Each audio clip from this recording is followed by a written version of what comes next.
ये लो खा लो। अब घर में एक भी खाने का दाना नहीं है। जाओ कुछ कमा कर लाओ, मेरे लिए एक थार लेकर आना, वरना घर में घुसने नहीं दूंगी। ये सुनकर वतन का सिपाही चुप हो गया। वह सोचने लगा, मैंने जीते हुए 20 करोड़ तो गांव के अस्पताल बनाने में लगा दिए, इसीलिए माँ मुझसे नाराज है। अब क्या करूं? वह एक बड़े कार शोरूम में गया और बोला, सर मेरी माँ के लिए एक थार चाहिए, बस उनका सपना पूरा करना है। मैनेजर उसे ऊपर से नीचे तक देखकर हंसने लगा। थार? और तू? यहाँ तो अरबपति आते हैं। जा रे गरीब।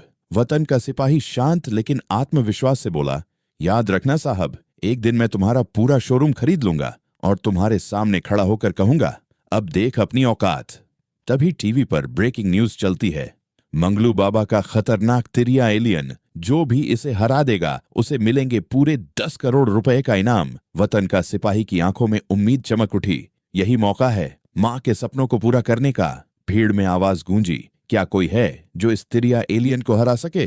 वतन का सिपाही आगे बढ़कर बोला, मैं हराऊंगा इस तिरिया एलियन को, अपनी मां के सपनों के लिए।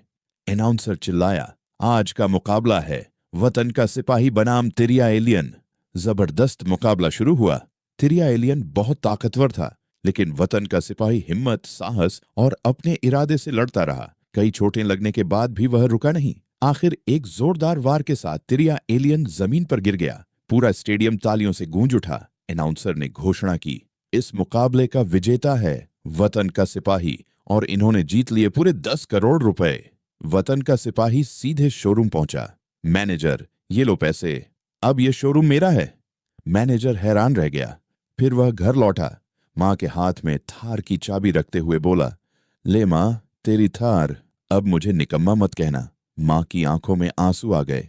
मेरा शेर बेटा, मेरा राजा, मुझे माफ कर दे। वतन का सिपाही मुस्कुरा दिया, क्योंकि उसने सिर्फ पैसा नहीं जीता, बल्कि अपनी मां का सपना और उनका गर्व जीत लिया।